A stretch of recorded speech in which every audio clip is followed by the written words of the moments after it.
আসরে উপস্থিত হয়েছেন সবাই মিলে আশীর্বাদ করবেন যেন এই কীর্তন জগতে একটি মহাপ্রভুর সৈনিক হয়ে থাকতে পারে। নেতা হয়ে গেল হরিবল।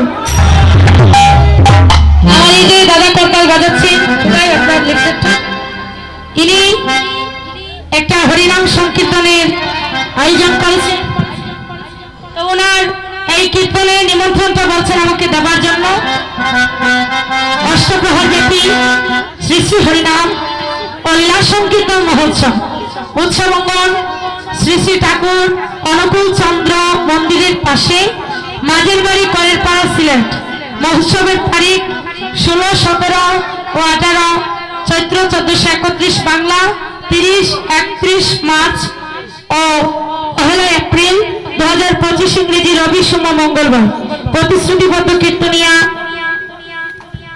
শ্রীযুক্ত হরিভক্ত দাস, শ্রীযুক্ত গিরিরাজ দাস, শ্রীমতী কান্তরানী দাস, আমি এবং শ্রীমতী কবিতা দাস এবং শ্রীমতী মৌরানী দাস। কৃপা করে সবাই যাবেন এবং ওনার হরিনাম কীর্তনের জন্য আপনারা যা পারেন কৃপা করে দান করবেন। নিতাই গৌর হরি বল।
আসার পরে আমার গৌর হরি আসলেন, তারপরে আসলেন গদাধর প্রভু, শ্রীবাস প্রভু, তারপরে সকল ভক্তবৃন্দের সঙ্গে নিয়ে অদ্বৈত প্রভুকে সঙ্গে নিয়ে পঞ্চতত্ত্বের সঙ্গে নিয়ে মহাপ্রভু কীর্তন করছেন। মহাপ্রভু যখন কীর্তন করছেন তখন যেখানে কীর্তন করেছিলেন সেই জায়গার নাম হচ্ছে শ্রীবাস সঙ্গম। ওই শ্রীবাস সঙ্গম কি করে হলো? শ্রীবাস অঙ্গন সেদিন হলো যেদিন শ্রীবাস সঙ্গমে প্রভু কীর্তন করেছিলেন। সেদিন শ্রীবাসের পুত্র মারা গিয়েছিল।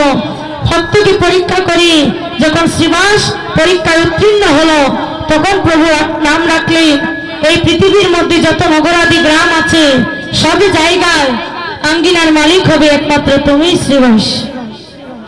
আর নিত্যানন্দ প্রভুকে ডেকে বলছেন, নিতাই তুমি জীবের দ্বারে দ্বারে কৃষ্ণ নামই বিতরণ করো।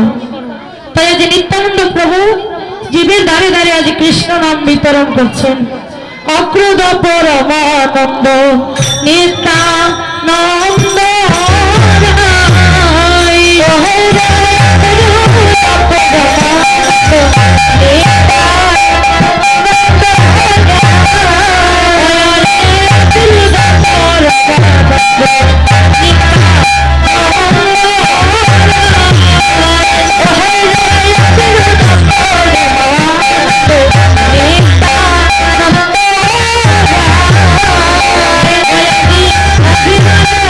শুভ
বসে।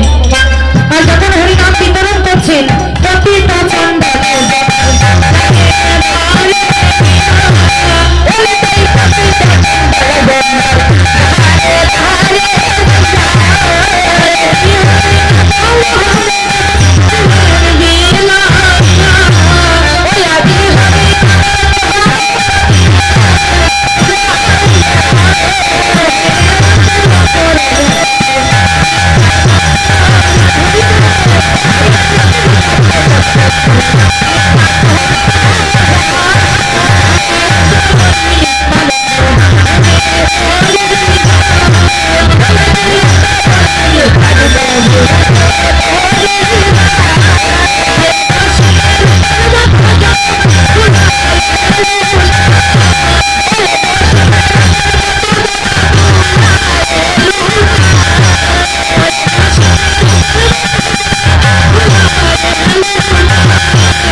সেদিন নিত্যানন্দ প্রভু বলেছিলেন যে তোমরা একবার কৃষ্ণ নাম নাও, দেখবে এই জগতের বুকে মদে পান করো না, ওই মদের নেশা কেবল 4 ঘন্টা 5 ঘন্টা থাকে, তারপরে ওই নেশা কেটে যায়।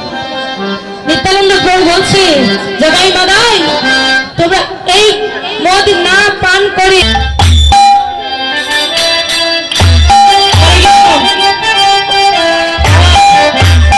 কীর্তন যিনি শিখিয়েছেন আমার কীর্তন জগতের গুরুদেব শ্রীযুক্ত মঞ্জু সরকার, তিনি আজ ভিডিও কলে আমার কীর্তন দেখছেন। ওনার চরণে জানাই ভক্তি করে প্রণাম। আজ উনি আমার কীর্তন দর্শন করছেন, সবাই আশীর্বাদ করবেন ওনার জন্য। আজকে নিত্যানন্দ প্রভু যখন কীর্তন বিতরণ করছেন, ওই জগাই মাদাই যখন আঘাত করলো, আজ ওই সুদর্শন চক্রকে যখন আহ্বান করলে, তখন নিত্যানন্দ প্রভু গিয়ে আজি মহাপ্রভুর চরণ জড়িয়ে ধরে বলছে, প্রভু গো তুমি না বলেছিলে এই কলিযুগে তুমি অস্ত্র ধারণ করবে না, ছোট দাদা তুমি নাম এবং প্রেম দিয়ে তুমি জগতের জীবকে উদ্ধার করবে, তবে কেন তুমি আজকে অস্ত্র ধারণ করেছ? তখন মহাপ্রভু বলছেন এই জগতে সব সইতে পারি, কিন্তু যদি ভক্তকে কেউ কষ্ট দেয় আমি ভক্ত কষ্ট কোনোদিন সইতে পারি না।